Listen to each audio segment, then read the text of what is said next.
Well, according to a new study by the annual Global Auto Survey, auto executives are less confident in EV adoption than they were a year ago. That study also found that 76% of the auto executives are concerned that inflation and high interest rates will adversely affect their business next year. So joining us now to discuss is Lauren Fix, automotive analyst and CEO of Car Coach Reports. Thank you so much for being here and also taking time away from your global automotive news outlet to help us out. Always good to have you on the show. So I got to ask Thanks, you, Shannon. with your knowledge of this industry and how the space works, what is your outlook on these EVs?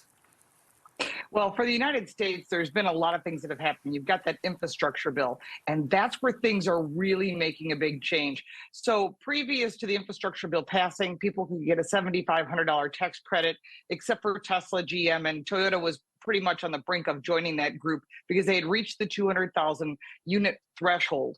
Now, that changes everything. So once infrastructure bill passed, that means that unless the vehicle is built in North America, which reduced the available vehicles to everyone, that included Tesla was available. But what it did is it took away a lot of the other brands, the Korean brands, the Japanese brands, some of the German brands. Their vehicles are built in other countries. They no longer qualified for that $7,500 tax credit, which impacted consumers. So what we used to have is a 65% increase in people interested in purchasing electric vehicles. That's now dropped down to 35%. And that can be accounted for because there's no tax credits, and that's impacting a lot of manufacturers. And because of that, when 2023 hits, which has now been forwarded to March of 23, there's only about 4 or 5 vehicles that actually meet that standard because you have to have the battery here and its materials from the US, which are very few vehicles. And they're more along the lines of like Rivian and Lucid, where they're built here, but the batteries are not in many cases. So that definitely limits available options to consumers. So they're looking at plug-in hybrids, hybrid vehicles, and even gasoline and diesel-powered vehicles. Yeah, I know a lot of people were shocked when they thought they were going to get the tax credit and then found out about that loophole. Like, what do you mean? I didn't even know that you needed to check off all those boxes. And that also has deterred a lot of people from getting those vehicles, as well as the timeline to receive those vehicles is so long that's deterring a lot of people. So in this study, most auto executives feel that the Tesla will still lead the pack. But again, that wait list is going to take a while to get it. So could we see other car companies like Apple or even Ford take the title in 2023? What's your outlook? Well, I don't think Apple's there. They've already announced that they're going to postpone their production until 2023. I think they may even push it out farther than that. They used to call it the Titan Project. It's now just Apple Car. We have no idea if that's actually going to come to fruition. It's easy to talk. A lot of car manufacturers like Faraday Futures have also said they're going to do something in 23.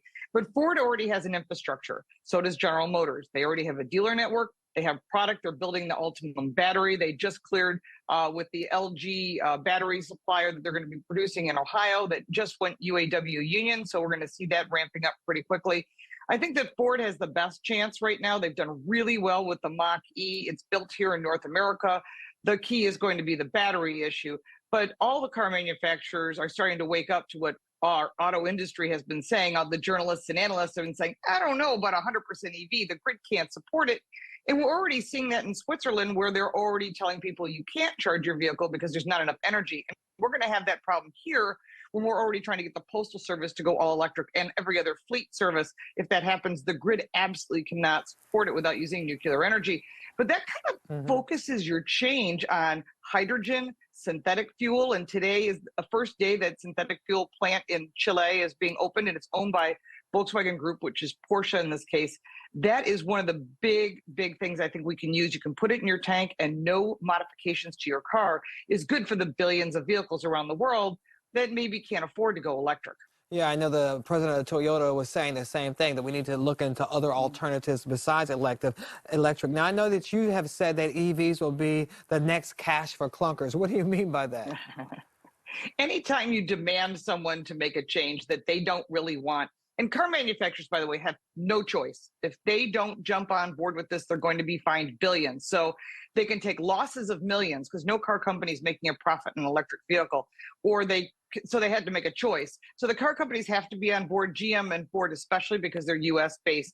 But when you're looking about forcing people to make changes, the only one that's going to make money and the only one's going to succeed off of this type of program, just like Cash for Clunkers, are the wealthy. the people that can afford to get new cars, they're going to use that $7,500 tax credit. Remember, you have to have federal tax deduction of up to $7,500. And I always say, if it's so good, why are we incentivizing it anyhow? So apparently the results are consumers are looking elsewhere. And that's why I keep thinking, just like cash for clunkers, it did not turn out as the government expected. I think they should let the free market reign. If you want to buy an electric car, you should be able to buy one. There's some fabulous choices. And if not, there are other propulsions from diesel, gas, plug-in hybrid, or just hybrid. And the thing is, when you mandate someone to make a change, it always backfires. And we're seeing that. And then you've got on top of that, inflation, potential recession, interest rates rising, higher repossession rates. I mean, really, people cannot afford these vehicles. Yeah, all right. All the great points there. We'll have to wait and see what happens in 2023. Lauren Fix, automotive analyst and CEO of Car Coach Reports, thank you so much for your insight.